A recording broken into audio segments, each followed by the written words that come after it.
बच्चों आज हम स्टडी करेंगे ग्राफ, राइट, जिससे हम ग्राफ को देख के ये आइडेंटिफाई कर पाएं कि कौन सा ग्राफ बच्चों यूनिफॉर्म मोशन का है और कौन सा नॉन यूनिफॉर्म मोशन का है, कौन सा यूनिफॉर्म स्पीड का है, कौन सा ग्राफ बच्चों नॉन यूनिफॉर्म एक्सेलरेशन का है और कौन सा यूनिफॉर्म एक्सेलरेशन का है। ये चीज क्लियर है। तो बच्चों स्टार्ट हम करते हैं डिस्टेंस और टाइम ग्राफ से। यहाँ पे आप जैसे कि देख रहे होंगे कि दो ग्राफ हमने दिए हुए हैं, तो आइए स्टडी करते हैं। बच्चों अगर मैं इस ग्राफ की बात करूं तो इसके एक्स एक्सिस में हमने टाइम को डिनोट करा है 0 से 10, 10 से 20, 20 से 30, 30 से 40। हमने हर इंटरवल में जो इंक्रीज करा है वो 10 मिनट से इंक्रीज करा है। यहाँ पे हमने वाई एक्सिस की बात करूं बच्चों आपसे, तो ओरिजिन से 1, 1 से 2, 2 से 3, 3 से 4। यहाँ पे हमने किलोमीटर के हिसाब से इंक्रीज करा है। ये चीज क्लियर है बच्चों। अब बच्चों यहाँ आप देखो कि distance is directly proportional to time. आप इस चीज को समझिए यहाँ से कि जैसे आपने 0 से लेकर 10 मिनट तक का टाइम आपने बढ़ाया तो आपने 1 किलोमीटर का डिस्टेंस जो है वो ट्रैवल करा। फिर अगेन बच्चों आप देखो कि ये 10 से 20 मिनट, आपने ये 10 मिनट बढ़ाया तो वहां पे भी 1 किलोमीटर का क्या हुआ, डिस्टेंस ट्रैवल करा गया। फिर आप देखिए 20 से 30, 10 मिनट का इंटरवल आपने फिर से बढ़ाया तो 1 किलोमीटर का अगेन डिस्टेंस ट्रैवल हुआ। फिर 30 से 40 अगर आपने करा तो अगेन 1 किलोमीटर का डिस्टेंस जो है वो ट्रैवल हुआ। यानी यहाँ पे हमारे पास ये देखने में बात आ रही है कि जितना टाइम आप बढ़ा रहे हैं उसी के हिसाब से डिस्टेंस जो है हमारा वो बढ़ रहा है। क्लियर है बच्चों। तो ये ग्राफ किस चीज को शो कर रहा है बच्चों, ये ग्राफ शो कर रहा है यूनिफॉर्म स्पीड को। क्लियर है या नहीं।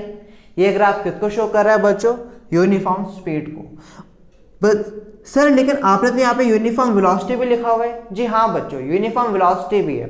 अगर इस केस में डिस्टेंस और डिस्प्लेसमेंट सेम है, अगर इस केस में मैं ये मानूं कि डिस्टेंस और डिस्प्लेसमेंट सेम है तो बच्चों यही ग्राफ यूनिफॉर्म वेलोसिटी को भी शो करेगा।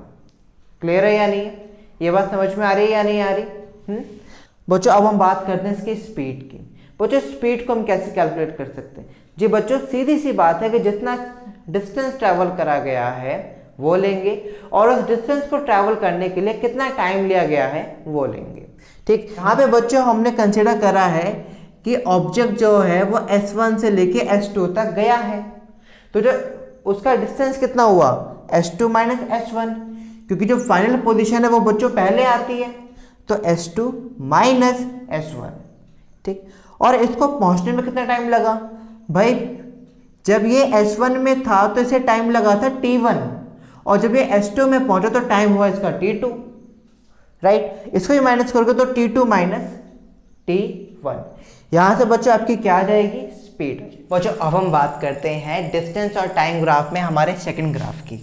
बच्चों यहाँ पे एक्स एक्सिस में हमने टाइम को शो करा है मिनट के हिसाब से और वाई एक्सिस में हमने डिस्टेंस को शो किया हुआ है किलोमीटर के हिसाब से। बच्चों इसका जो फर्स्ट पॉइंट है वो ये कह रहा है distance is not proportional to time. हाँ बच्चों बिल्कुल सही कह रहे हैं। इसका मतलब ये है कि इक्वल टाइम इंटरवल में इक्वल डिस्टेंस जो है वो ट्रैवल नहीं किया गया। देखते हैं बच्चों, आप ये देखिए कि फर्स्ट के 10 मिनट में ऑब्जेक्ट ने हाफ किलोमीटर से भी कम का डिस्टेंस जो है वो ट्रैवल कर रहा है। नेक्स्ट 10 मिनट में इन्होंने ओवरऑल 1 किलोमीटर का डिस्टेंस ट्रैवल करा है। नेक्स्ट 10 मिनट में इन्होंने ऑलमोस्ट 1 किलोमीटर का डिस्टेंस ट्रैवल करा है बच्चों। एंड अगेन नेक्स्ट 10 मिनट में इन्होंने 2 किलोमीटर का डिस्टेंस ट्रैवल करा है। आप देख सकते हैं कि इक्वल टाइम में इक्वल डिस्टेंस ट्रैवल नहीं करा, राइट। कभी आधे किलोमीटर से भी कम का डिस्टेंस, कभी 1 किलोमीटर का डिस्टेंस ट्रैवल कर रहा है, राइट, और कभी 10 मिनट में 2 किलोमीटर का डिस्टेंस ट्रैवल कर रहा है। क्योंकि हम ऑब्जेक्ट की स्पीड को प्रेडिक्ट नहीं कर सकते, इसलिए it consider as a non uniform speed और non uniform velocity graph, right. ये चीज क्लियर है, क्योंकि हम उसकी स्पीड को प्रेडिक्ट नहीं कर सकते, इसलिए कौन सा ग्राफ है बच्चों, नॉन यूनिफॉर्म स्पीड का ग्राफ है। तो बच्चों अब जैसे कि बात आती है कि इस केस में हम स्पीड को मेजर कर सकते हैं, तो क्या हम नॉन यूनिफॉर्म के केस में भी स्पीड को मेजर कर सकते हैं। जी हाँ बच्चों कर सकते हैं। इसके लिए आपको वी एवरेज का फॉर्मूला आपको यूज करना पड़ेगा, जिसमें आपके पास होगा कि आपने टोटल कितना डिस्टेंस ट्रैवल करा है, टोटल डिस्टेंस ट्रैवल अपॉन में टोटल टाइम। और इस तरीके से आप यहां पर भी ऑब्जेक्ट की स्पीड जो है वो निकाल सकते हैं। सो बच्चों ये चीज समझ में आई या नहीं आई।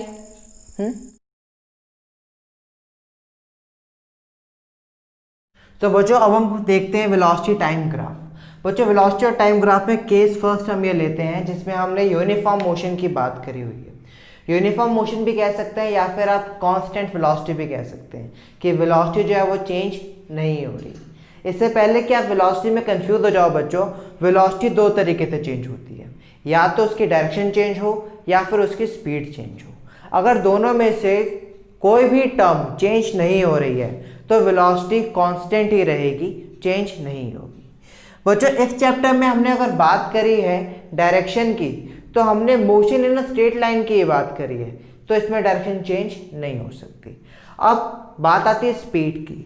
बच्चों स्पीड यहाँ पे 3 किलोमीटर पर आवर हमेशा से ही है, मतलब स्पीड भी चेंज नहीं होगी। इसलिए हम यहाँ पे क्या कंसिडर कर रहे हैं कि इस केस में जो वेलोसिटी है बच्चों वो क्या है, कांस्टेंट वेलोसिटी है। क्लियर है या नहीं है? ये चीज समझ में आ रही है, हाँ या ना? ठीक। बात आती है इस ग्राफ की, तो देखते हैं इस ग्राफ में क्या है। आप देखोगे कि टाइम जो है हमने एक्स एक्सिस में लिया है और जो वेलोसिटी है वो हमने वाई एक्सिस में ली है।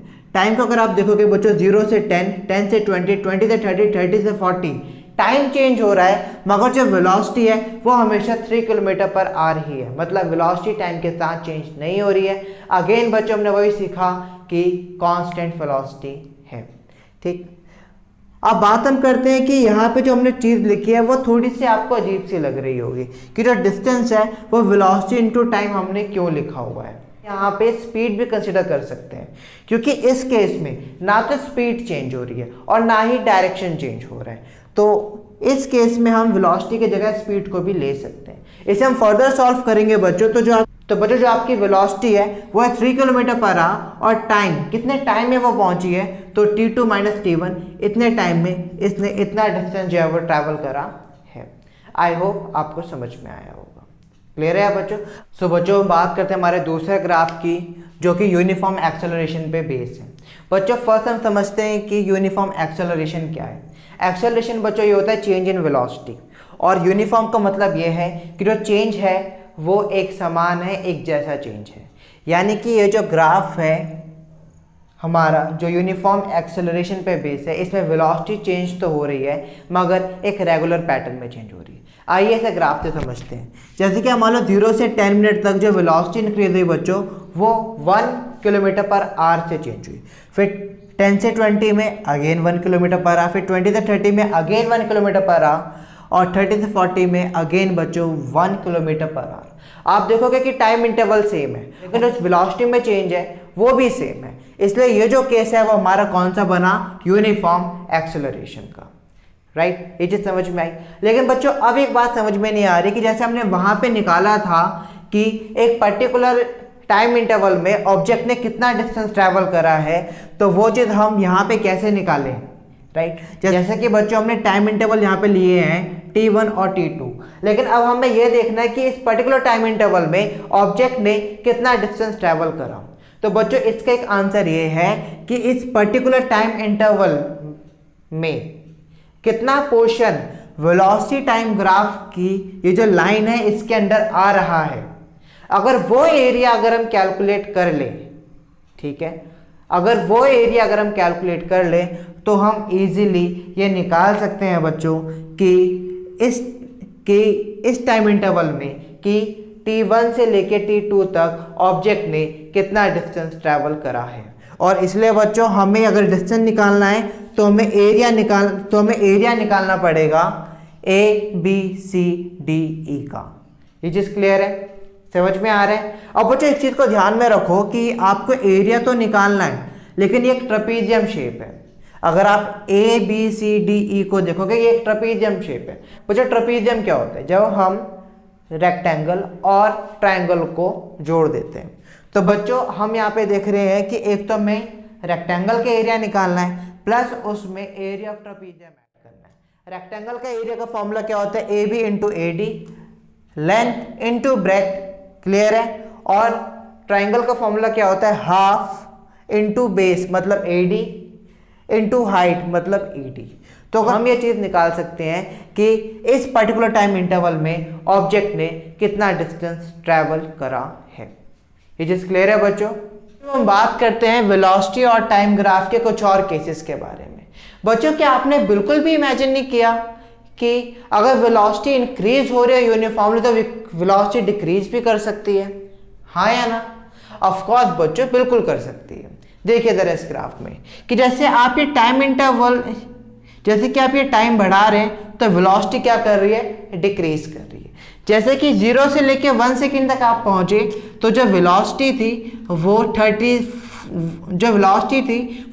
से 30 आ गई, मतलब कि 10 मीटर पर सेकेंड से क्या हो रही है, डिक्रीज कर रही है। अगेन 1 सेकेंड में अगेन 10 मीटर पर सेकेंड, फिर अगेन 1 सेकेंड, और ऐसे से करते हैं वो 4 सेकेंड में वेलोसिटी जो है वो पूरी 0 हो गई। और जो आप यहाँ पे देखोगे कि इक्वल टाइम इंटरवल में इक्वल वेलोसिटी डिक्रीज हो रही थी, राइट। और इसलिए यहाँ हम ये चीज कह सकते हैं कि ये यूनिफॉर्म वेलोसिटी का केस तो है, लेकिन कब, डिक्रीज में, कि जब वेलोसिटी क्या हो रही है, डिक्रीज हो रही है। अब बच्चों बात करते हैं इस ग्राफ की। जैसे कि आप देख सकते हो कि टाइम के साथ वेलोसिटी जो है ड्रास्टिकली इंक्रीज हो रही है या डिक्रीज हो रही है। ये एक नॉन यूनिफॉर्म पैटर्न है, राइट, जिसमें जो वेलोसिटी है कभी इंक्रीज कर रही है बच्चों और कभी डिक्रीज कर रही है, राइट। तो बच्चों आज की क्लास में हमने पढ़े ग्राफ, और कल हम करेंगे मोशन की 3 इक्वेशन। अगर आपको कोई भी डाउट है तो आप मुझसे पूछ सकते हैं।